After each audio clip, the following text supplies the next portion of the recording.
Hello and welcome to the show. This is Do All the Things. Here with me today, a 7950X, an MSI X670E Carbon, and an ARC A770. I have not booted it yet. I've tested, I've evaluated, I got the mem test going on it. Seems like it's going to be a good board. But will it boot off my existing copy of Windows? Stay tuned to find out.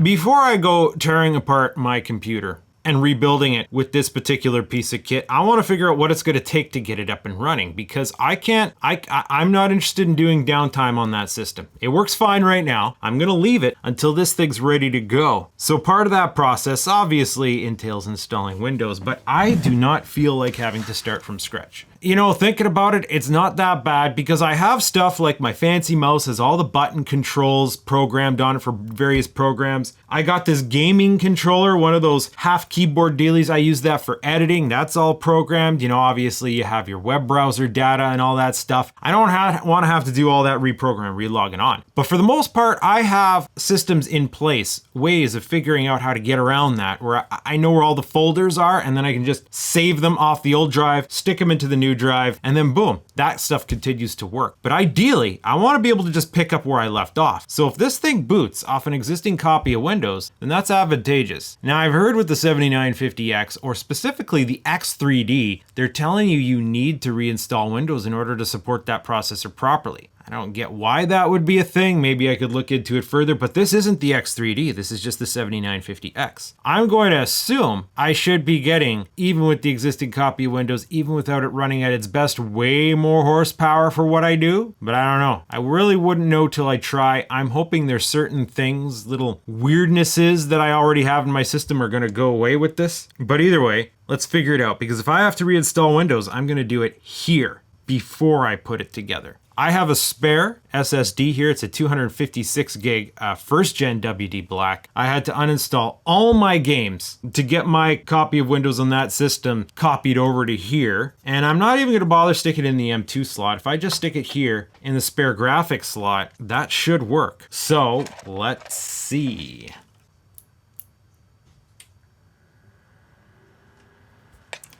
I've also put my ARC in here, pulled it out of my main system. That's what's running on my main system these days, to give this computer one less driver to be confused about. So if nothing else, display should go solid. As I have heard reported, posting on this board takes a little while. It's doing it though. You can hear it freaking out. Eventually, oh, there it goes. Retrieving hardware info. Oh, frick's sakes. I had the mem test stick installed. Well, we're not going to get a real accurate representation of how long it takes to boot, right? Still takes a little bit of time, eh? It's not stalled up. The little digit display there is flickering different. Oh.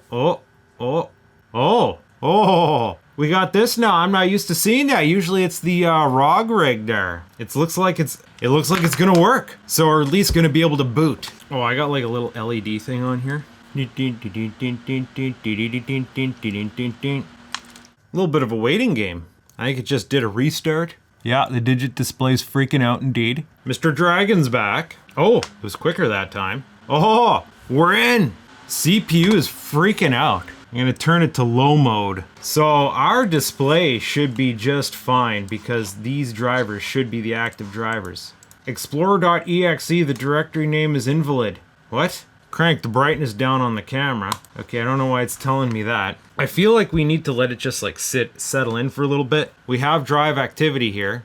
AI Suite's glitched out. The remote dip away mode, that's also Asus. We're gonna have to go and uninstall as much Asus software as possible. Intel Driver Support Assistant, which has a glitch, by the way, I found. It's got a bug where Intel Driver Support Assistant running in the background locks your drive, so you can't safely remove hardware. You have to go into Task Manager, kill the process before you can unmount your drives, which is annoying for me because I'm all into the hot swap. And good news! Because the ARC has proper drivers installed, I was just able to clone display into my capture card, so we don't have to do this recording the screen thing anymore. Geez, it sure is nice when drivers actually work. So what do we have? What do we have here in the device manager? Generic Bluetooth. Okay, that's probably going to be related to the onboard. Uh-oh, network controller's down, network adapter. Okay, the wired seems to be like it's going to work, probably because it's the same damn freaking piece of hardware that all the other ones are using. Realtek's extremely common. Unknown device, that's going to have to do with chipset drivers. Microsoft Basic Display Adapter, that's going to be the onboard video. Realtek, USB 2.0 audio. Okay, where's HD audio? I guess that's all correct. Okay, so I think what the first thing we're going to do here is we're going to invest in going into the apps and uninstalling everything Asus. Hello? Why? It does not want us to uninstall it. Or is it working in the background? Is AI Suite one of those programs that doesn't cleanly uninstall and I have to frickin' go and... I vaguely recall one time wanting to uninstall it, having to use a special application. You know, like a DDU, but for AI Suite. Funny thing, short of that, I don't see anything else that's Asus in here. How about doing it through here? Oh, is it doing it in the background? Oh, gee, you know, display capture works real well when you, like, forget to actually... What is just all this lag? Like 5 minutes later, it's like, please wait. Okay, so note to self, maybe this is something that I need to uninstall before I migrate the Windows over. Sure enough, I've dealt with this gremlin before, and I found in my archives an AI Suite uninstall tool. This is a known problem, wouldn't you believe? Cannot found Did it work already? Oh, I guess it did work. Yeah, it's gone from here. I still see them in my services though, and it's running. So in our registry editor, I'm going to try to employ the use of manual removal. So Asus COM service, properties. It's ATEX COM. So we look for ATEX COM. Oh, there we go. Asus update. Delete that from the registry. Asus cert. Delete that from the registry. Now remember, don't you don't just go playing around in here. Asus Geo2 and 3. Okay, Asus System Control System, Asus Control Service, Asus Control Service. Delete that from the registry. Cannot find file specified, okay. ATKexCom. ATKexCom. I'm not seeing that. I don't see AT, wait. Here it is, it's under ASCOM. Delete that. Oh, this is a driver. Asus Geo. It may or may not be an Asus driver, so I gotta go into my File Explorer. We'll go poking around in program files. There's still an Asus folder, it's empty. x86, there's still an Asus folder. It's got all the stuff in it. Get out of here. That should be good for now. Let's try a restart and see what happens. Oh, yeah, it'd do that. Yeah, restart's taking a while, bud. We're still like... That is a complaint that I've heard about some of these new motherboards, and specifically this one. It's gonna be like the good old days of my Phenom X4 where I had like a RAID controller that took like a minute to post. Kind of like the old diesel engine. Start up the computer, walk off, and do something else for about 10 minutes while you wait for it to warm up. Okay, are you gonna post us any errors? Actually, let's pop it to services right away. You know, this thing already feels a bit snappier. Okay, yeah, we are. Wait, what's this? Runtime for activating controversial agent... controversial agents. All right, so now get new drivers into this thing, right? Right. So we're gonna pop in here on the old AMD website. What do we use for that onboard graphics? I wonder if it's gonna be built into like a processor driver. So if like we go processors with graphics, I guess just Ryzen 9. Oh no, we're talking about they're freaking, look at these part numbers, bud.